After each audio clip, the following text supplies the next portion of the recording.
So আজকের এই ভিডিওটা আমি স্পেশালি রেডি করেছি ক্লাস 11 এবং ক্লাস 12 স্টুডেন্টদেরকে উদ্দেশ্য করে। সেন্সিটিভ, ভালো করে শুনবে এবং কোন অ্যাঙ্গেলে এবং কি বলতে চাইছি জিনিসটা একটু ফিল করবে, মিলিয়ে দেখবে তো কথাগুলো ঠিক নাকি ভুল। প্রায় সময় গার্জিয়ান তারা আমাকে ফোন করে রিকোয়েস্ট করে যে স্যার আমরা তো শুনেছি অনেকখানে, আপনিও কি স্যার উইকলি ওয়ান ডে এরকম কোনো ব্যাচ কি আছে, আমার ছেলে বা মেয়েকে আপনার কাছে অ্যাডমিশন করাতে চাই। তো আমি বলে দিই যে না, আমি কোনো উইকলি ওয়ান ডে কোনো ক্লাস আমি করাই না। 11-12 9 10 তো প্রশ্নই ওঠে না, এবং আমি 2 ডেজ ক্লাস করিয়ে থাকি। আমার একটা মনে একটা ডাউট, একটা ইমোশন, একটা ফিলিংস আমি আজকে তোমাদের সাথে শেয়ার করতে চাই। একটু মিলিয়ে দেখবে তো আমি কি ভ্যালিড নাকি ইনভ্যালিড, কথাগুলোর কি কোনো বাস্তবে মিল আছে কিনা, একটু জাস্ট মিলিয়ে দেখবে। এই যে ক্লাস 11 এবং 12 এত ভাস্ট একটা syllabus, weekly one day class সম্ভব শেষ করা? এই যে চ্যাপ্টারগুলোর মধ্যে যে মোরালগুলো আছে, এই যে স্মার্ট ইংলিশ ক্লাসেসের মধ্যে প্রত্যেক দিন যে গ্রামার, রাইটিং সেকশন বলো, গ্রামারগুলো যে প্র্যাকটিস হয়, এটা কি সপ্তাহে একদিনে ক্লাস সম্ভব?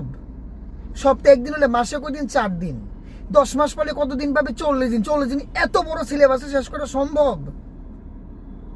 4 মাসে, 5 মাসে, 6 মাসে আবার এটা কমপ্লিট হচ্ছে, এটা কি সম্ভব?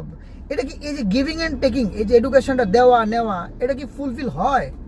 তোমরা যদি আমাকে প্রশ্ন করো স্যার তুমি পারবে নি, আমি বলবো আমাকে আধ ঘন্টা সময় দাও, আমি তোমাদেরকে পুরো নোটস 11 এবং 12 আমার প্রিন্টার আছে, আমি তোমাকে দিয়ে দেবো।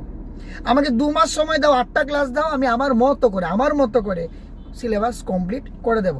ফিল করো আমি কোন অ্যাঙ্গেলে কি বলতে চাইছি, বলছি তো আজকে ভিডিওটা সেন্সিটিভ, ফিল করবে। ওকে, আমি কিন্তু করিয়ে দেবো, আমি আমার কমিটমেন্ট রাখবো। আচ্ছা, এতে করে তোমাদের এডুকেশনটা ফুলফিল কি হবে? 100% গিভিং অ্যান্ড টেকিং কি হবে? আমাদের যে স্মার্ট ইংলিশ ক্লাসের প্রত্যেক মাসে যে মান্থলি টেস্ট হচ্ছে, বুস্টার ক্লাসগুলো হচ্ছে, এগুলো কি তোমরা সঠিকভাবে পাবে?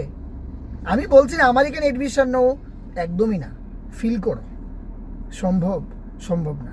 স্মার্ট ইংলিশ ক্লাসেসের এটা ট্যাগলাইন আছে, কি বলো? Don't run after quantity, if possible, if you have that guts, run after quality. নাম্বারের পেছনে দৌড়িও না, নাম্বার তো বাই প্রোডাক্টের বাবা, অটোমেটিক হয়ে যায়, এটা অটোমেটিক আসবে, বাই প্রোডাক্ট। কোয়ালিটির পেছনে দৌড়াও। ওই চ্যাপ্টারটার মধ্যে কি মোরাল আছে, কেন? শোনো একটা কথা বলছি, তোমাদের এই বয়সে তোমাদের এই চ্যাপ্টারটা ইনক্লুড করা আছে, তার মানে কি এটার বিষয়বস্তুটা তোমাদের ইম্পর্টেন্ট, জানা দরকার। এগুলো একদিনে ক্লাসে সম্ভব না। অল্প কিছু পয়সার চক্করে আমি আমার কথা বলছি, আমি আমার স্টুডেন্টদের কেরিয়ার নিয়ে এরকমভাবে, আমি একটু সেন্সিটিভ মানুষ, ঠিক আছে? আমার কথা হচ্ছে আমি ওই রকম এডুকেশন আমি দেই না আমি স্টুডেন্টদেরকে। এই কারণেই আমার এখানে স্টুডেন্ট কম হলেও আমার এখানের যে সাকসেস রেশিও, নাম্বারের যে রেশিওটা, আমি তো খুশি।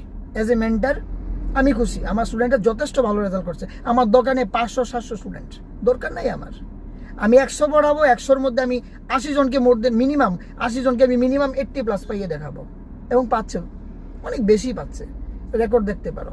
আমার বলার উদ্দেশ্য হচ্ছে উইকলি 2 ডেজ ক্লাস জয়েন করো। আরও একটা কথা, অনেক সময় দেখা যায় তোমরা নিট জেইর চক্করে ইংলিশকে, সত্যি কথা রে বাবা মিলিয়ে দেখ, নিট জেইর চক্করে তোমরা ইংলিশকে নেগলেক্ট করো। আরে বাবা, ইংলিশও একটা কোর সাবজেক্ট। ক্ষুদ্র 14 ইয়ার্সের এক্সপিরিয়েন্স নিয়ে বলছি, এরকম অনেক আমি দেখেছি। নিট জেইর চক্করে তোমরা কি করো, ওইদিকে তো হয়ই না, বাস্তব বলছি কিন্তু মিলিয়ে দেখো, ওইদিকে তো হয়ই না।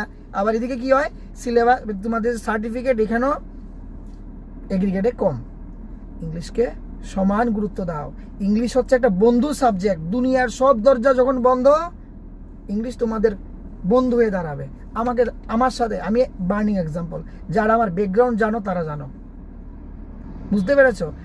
রোড নট টেকেন, ক্লাস 9, প্রথম পোয়েম, রবার্ট ফ্রস্ট। মোরালটা কি? Choosing is the vital thing. Choose করবে, ভেবে চিন্তে করবে। আমি আজকে কি বললাম, কোন অ্যাঙ্গেলে কি বললাম, মিলিয়ে দেখবে। समझदार लोग को बस इशारा काफी होता है। टाटा।